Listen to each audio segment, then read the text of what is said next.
Hi every one, നമസ്കാരം. ഞങ്ങൾ ഇന്നലെ ഗുരുവായൂർ തൊഴാൻ പോയിരുന്നു. കുട്ടികളൊക്കെ വീട്ടിലുണ്ടായിരുന്ന കാരണം എല്ലാവരും കൂടിയാണ് പോയത് കേട്ടോ. ഞായറാഴ്ച ഉച്ചയ്ക്ക് പോകുമ്പോഴത്തെ ഗുണമെന്ന് വെച്ചാൽ നമുക്ക് വലിയ തിരക്കില്ലാണ്ട് തൊഴുതു പോരാം. ഞങ്ങളുടെ കൊടുങ്ങല്ലൂരിൽ നിന്ന് 1 മണിക്കൂർ ദൂരമുള്ളൂ ഗുരുവായൂർക്ക്. അതുകൊണ്ട് ഞങ്ങൾ മിക്കവാറും എല്ലാ മാസങ്ങളിലും പോയി തൊഴാൻ പോവാറുണ്ട്.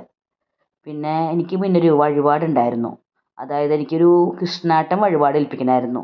ആ കൃഷ്ണാട്ടം വഴിപാട് ഞാൻ ബാണയുദ്ധമാണ് ഏൽപ്പിച്ചത്. അത് നമ്മൾ മനസ്സിൽ വിചാരിച്ച കാര്യം, അതായത് ഉദ്ദിഷ്ടകാര്യസിദ്ധി, അത് നടത്തുമ്പോഴാണ് നമ്മൾ ബാണയുദ്ധം കൃഷ്ണാട്ടം നടത്തുക. എല്ലാവർക്കും അറിയാം, എന്നാലും അറിയാത്തവർക്കായി പറയുക കേട്ടോ. കൃഷ്ണാട്ടങ്ങൾ നടത്തുന്നത്, കൃഷ്ണാട്ടം അവതാരം നടത്തുന്നത്, അവതാരം നമ്മളങ്ങനെ പറയും അവിടെ പോയിട്ട്, കൃഷ്ണാട്ടം എന്ത് വേണമെന്ന് ചോദിക്കുമ്പോൾ അവതാരം നടത്തണം എന്ന് പറയും. അപ്പോൾ സന്താനലബ്ധിക്കാണ് നമ്മൾ അവതാരം നടത്തുന്നത്. പിന്നെ കാളിയമർദ്ദനം നടത്തുന്നത് വിഷബാധാശമനവും രോഗശാന്തിക്കും. രാസക്രീഡ ദാമ്പത്യസുഖം. കംസവധം നടത്തുന്നത് ശത്രുനാശനം. സ്വയംവരം നടത്തുന്നത് മംഗല്യാവശ്യത്തിനും വിദ്യാഭ്യാസ പുരോഗതിക്കും. ബാണയുദ്ധം ഉദ്ദിഷ്ടകാര്യസിദ്ധി. വിവിധവധം, അതായത് വ്യാപാരാവശ്യങ്ങളും കാർഷികാഭിവൃദ്ധിക്കുമാണ് വിവിധവധം നടത്തുക. സ്വർഗാരോഹണം, മോക്ഷപ്രാപ്തിക്കാണ് സ്വർഗാരോഹണം നടത്തുക.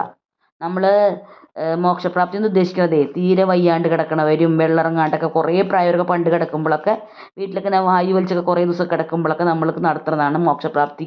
ഭഗവാനെ ഞാനൊരു കൃഷ്ണാട്ടം നടത്തിക്കോളാം എന്ന് പറയുമ്പോൾ ഭഗവാൻ സ്വർഗത്തിലേക്ക് കൊണ്ടുപോകുന്നതാണ് പറയുക കേട്ടോ. അപ്പോൾ ഇത് ആർക്കെങ്കിലുമൊക്കെ ഒന്ന് അറിവ് കിട്ടിക്കോട്ടെ, അറിയാത്തവരെ കുറിച്ച് പറഞ്ഞതാണ്. കൃഷ്ണ ഗുരുവായൂരപ്പ. Okay, thank U.